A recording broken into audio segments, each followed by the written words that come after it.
Welcome to this explainer. Today, we're decoding the sheer financial machinery behind English football. I mean, have you ever actually stopped to wonder how a domestic sports competition transformed into this global financial behemoth?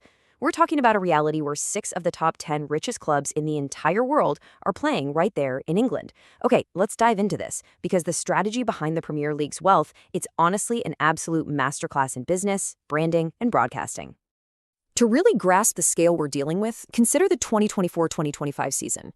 Southampton finished dead last in the league. I mean, they had an absolutely miserable season on the pitch. Yet they still walked away with £106.7 million from TV rights alone. Literally last place. That is a massive financial floor, an absolute safety net that you just don't see in almost any other major sports league anywhere else on Earth. But how is that even possible? Well, here is exactly how we're going to break it down today.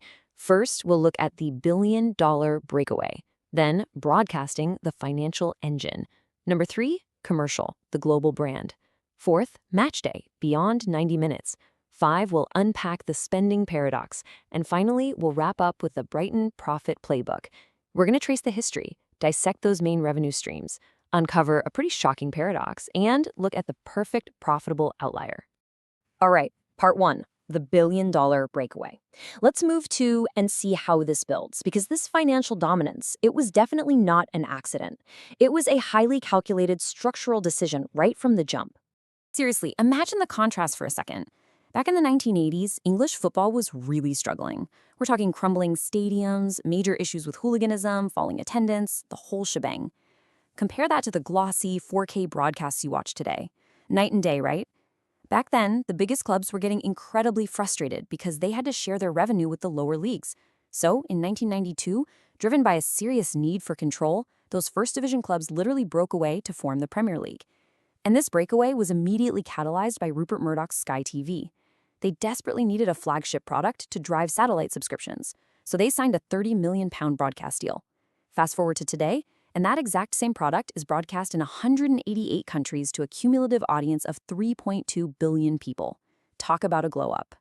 And this brilliantly illustrates the real genius behind the Premier League: collective selling. Unlike Spain's La Liga, where historically giants like Barcelona and Real Madrid negotiated their own individual massive broadcast deals and basically left the rest of a league with scraps, the Premier League pooled its rights. They essentially sold a highly competitive, totally unpredictable 20-team package. By compressing the wealth gap, they created a product that the entire world suddenly wanted to buy. Which brings us to Section 2, broadcasting, the financial engine. This is our financial foundation and arguably the very first and most critical revenue pillar of the league's immense wealth. The numbers here are, well, they're just jaw-dropping. Across the 2025 to 2029 cycle, the league is pulling in around £13.2 billion. That is $3.84 billion per season. And here's the historic shift, you guys. For the very first time, international rights are actually worth more than domestic ones. While UK broadcasters are paying roughly $6.7 billion over 4 years, overseas rights have surged to $2.17 billion per season. In the US alone, NBC is paying roughly $378 million a year. So honestly, if you're watching a match from a pub in New York or your living room in Tokyo, you are the reason overseas rights have surged like this. Now, what's really interesting about this distribution model is the gap. Or actually, scratch that, the total lack of a gap. Before a single ball is even kicked, every club gets an equal base share of nearly £90 million from domestic and international rights. Add in merit payments and TV facility fees, and you see the champions, Liverpool, taking home nearly £175 million, while the last place club still gets that £106.7 million. That gap is incredibly narrow. They share the broadcast money to make absolutely sure the league stays fiercely competitive. All right, moving on to Section 3, commercial, the global brand. We need to talk about commercial revenue, the second major pillar. Because while broadcast money is shared evenly, commercial money is absolutely not. So the crucial point here is the sheer scale of off-pitch monetization. When you look at the collective revenues from 2023 to 2024, broadcasts brought in £3.3 billion and commercial deals brought in $2.1 billion.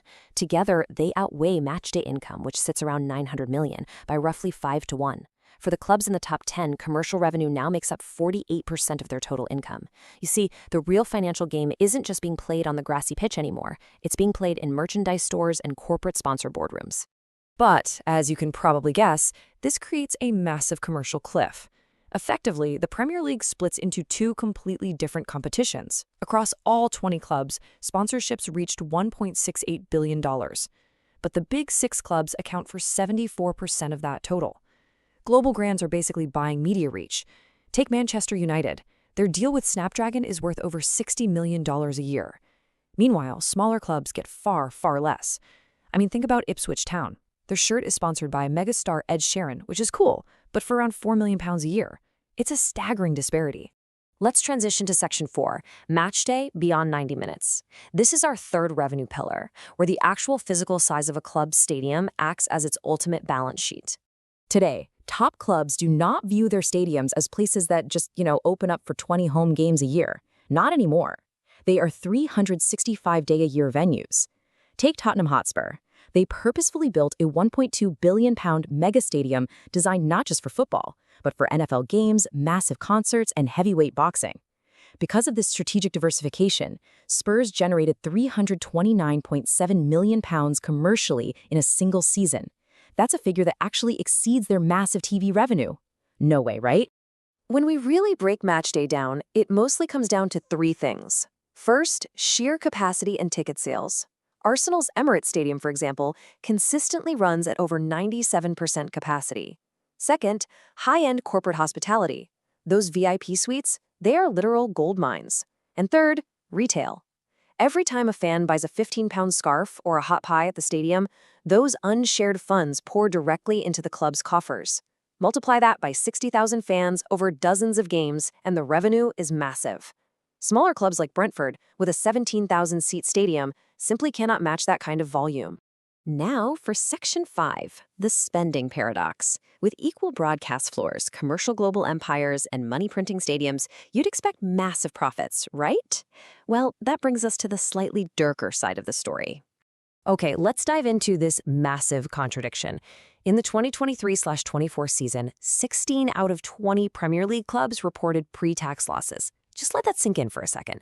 They are playing in the richest, most heavily broadcast, most lucrative sports league on Earth, yet the vast majority of them are operating in the red. Make it make sense. Collectively, across the league in 2023, the losses amounted to a staggering £877 million. The average Premier League club bled around $49 million. Seriously, how does the most valuable football league in the world actually lose money collectively year after year? Well, the answer is the wage trap. Revenue attracts spending, and spending is driven by an intense, relentless pressure to win. The total wage bill across Premier League clubs hit approximately £4.7 billion. That is nearly double that of their closest competitor, Spain's La Liga. When every club earns more, every club spends more trying to outcompete everyone else. It's like a financial treadmill. It rapidly widens the gap between the clubs that have independent commercial empires and the ones totally dependent on TV money just to pay their massive, ever-escalating wage bills. Section 6. The Brighton Profit Playbook. So is there a way to escape this trap? Let's move to and see how this builds a perfect solution by looking at a model of success, a totally profitable outlier. Check this out. In the 2022-2023 season, a mid-tier club named Brighton and Hove Albion set a club record by posting a £122.8 million profit. They did this by balancing their $155 million in broadcast revenue with a growing $48 million in commercial deals and $26 million from match days. But you know what? The real secret wasn't just the incoming revenue. It was how they handled their assets. And this brilliantly illustrates their incredibly astute player trading model. Brighton utilizes a super deep scouting network to identify highly undervalued talent from smaller global markets, or they develop them strictly in their own youth academy.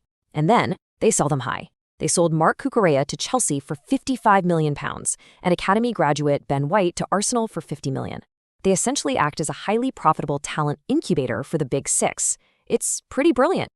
But here's the catch. Buying low and selling high only works if you pair it with absolute financial discipline. While other clubs are caught in that £4.7 billion wage trap we talked about, Brighton manages to offer competitive contracts without completely destroying their balance sheet. They offer a literal masterclass in prioritizing long-term sustainable growth over risky short-term vanity spending. They prove that you don't need a massive commercial empire to turn a profit, as long as your management decisions are incredibly sharp. So we're left looking at a league that has completely redefined the economics of sports. It's a collective giant that sells a 9-month drama to 188 countries, generating unparalleled wealth, but simultaneously trapping many of its members in an escalating war of wages. Which leaves us with this final thought. With sovereign wealth funds and global capital continuing to flood in and the spending pressure relentlessly soaring, is this English financial dominance locked in forever? Or are we simply watching the inflation of a multi-billion-pound bubble that must eventually burst? Let me know what you think. Thank you so much for joining me on this explainer, and I'll catch you next time.